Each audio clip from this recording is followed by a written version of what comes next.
I keep seeing this bumper sticker that's popular where I live. It says, "God bless America." Every time I see one, I think, God has. God has blessed America. America's around 6% of the world's population, and we consume over 40% of its resources. The point isn't, how can God bless America more? The point is, how can America bless others? In the Bible, when God blesses somebody, when God gives to them, it's so that they'll bless and give to others. There's this verse in the Bible, in a letter called 1 Timothy, and it says, "Command those who are rich in this present world not to be arrogant or to put their hope in wealth." Now, I always assumed this verse was for somebody else. I mean, specifically somebody rich, but I have a car. 8% of the people in the world have a car. 92% of people in the world would see you and I driving in our cars. And I don't care what kind of car you have. 92% of the people in the world would see us driving in our cars and they'd think, rich. Do you have access to clean drinking water? Because somewhere around 1 billion people in the world don't even have clean water. And so you and I, we go to the sink, we take out a glass, we get something to drink. But hundreds of millions of people in the world would watch us doing that. And they'd probably say to themselves, man, it must be nice. Have you eaten today? Because somewhere around 800 million people won't eat today. 300 million of them are kids. Every couple seconds, somebody dies from hunger. How much change do you have on you? Like your wallet or your purse. How much money do you have on you right now? Around 1 billion people in the world live on less than $1 a day. Experts say that in order to provide water, basic health, and nutrition for everyone in the world, they say the estimates that it would cost somewhere around $20 billion, which is how much Americans spend in 1 year on ice cream. We are so rich. But maybe you have this sense, you look around and you have this sense you don't have that much because you see people who have even more. But it's a dangerous thing when we start to think that our world is the world. I mean, we're bombarded with all these images of the newest models and the latest styles, and after a while, our stuff, it starts to seem kind of average or outdated or not good enough. But for the rest of the world, our life is the commercial. Our stuff is the catalog. We're the picture in the advertisement. What isn't good enough for us, for the rest of the world, would be more than enough. So the verse in 1 Timothy, it says, "Command those who are rich not to put their hope in wealth." And then it goes on, it continues, and it says, "But to put their hope in God, who richly provides us with everything for our enjoyment." That phrase, the God who richly provides us with everything. All that we have is a gift. Food, it's a gift. Clothes, gift. Roof, gift. that breath that you just took, it's a gift. Now there are some who say, no, you don't understand. I've worked for what I have. I deserve it. It's mine. But like it says in the book of Deuteronomy chapter 8, it says, you may say to yourself, my power and the strength of my hands have produced this wealth for me. But remember the Lord your God, because it's God who gives you the ability to produce wealth.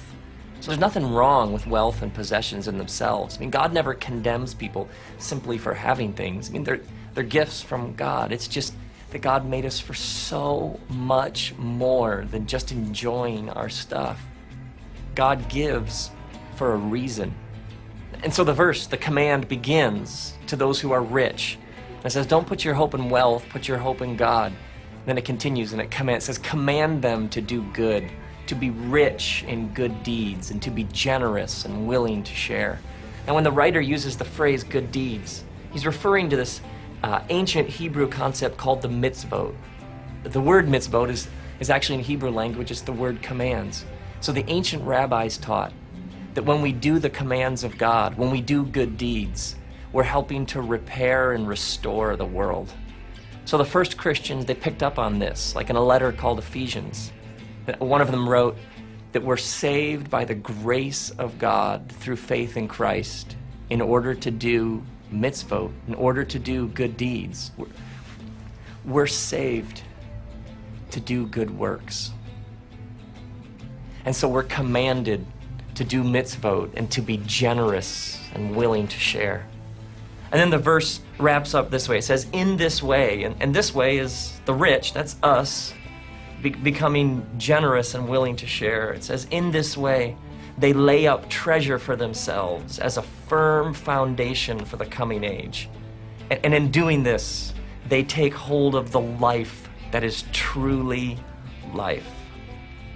Now, when some hear the phrase laying up treasures, they start to think of like money and wealth and mansions, but Jesus never even used the word mansion. I mean, nowhere in his teaching is it about, or is the point, getting more stuff. It's not the goal here on earth, and it's not the goal someday in heaven. For Jesus, it's about being content. It's about taking hold of the life that is truly life. It's about realizing that the kinds of people we're becoming matters. It has eternal implications. It's about our future. It's about our forever.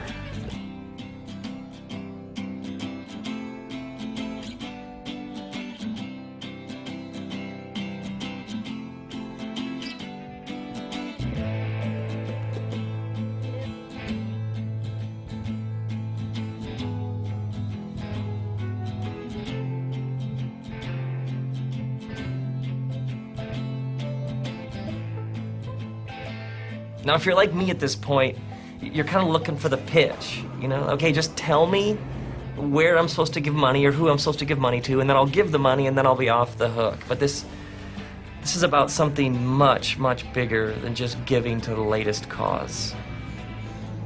This isn't some transaction, where we write a check or we put some cash in an envelope and then we're off the hook. This is about how we view the world and how we view our stuff. This is about what you and I truly believe about what we have. I mean, do I really believe that everything I have is a gift, and that I have this divine responsibility to give, to share, to spread it around? Do I really believe that the way we're commanded to live is the best possible way to live? Let's be honest. It's easy to go to a church service, and it's easy to read the Bible, and it's easy to discuss who believes what and who's right and who's wrong. It's easy. But when Jesus talks about his followers, he talks about people who are generous, people who clothe the naked and take food to the hungry, take water to the thirsty, and people who visit the prisoner, and people who invite the stranger in, people who give their time, people who give their energy, people who give their money. Jesus said the way is narrow. He even said it's difficult for the rich to enter the way of God. Putting others first, that isn't so easy. Jesus said he came to serve, and serving takes sacrifice. It costs. It's hard to ask difficult questions about how we spend our money and what we spend our money on. I mean, you and I are told every day in 1,000 ways that we need bigger, better, and more, and that what we have, it isn't good enough. You know, we're told buy this, consume that, get this, and then we'll be happy. Do you sometimes feel like you're on a treadmill and you're working harder and harder and harder and more and spending more, and you're more and more stressed and less content? The best question isn't, what can I get? To take the way of Jesus seriously is to realize that the best question is, what can I give?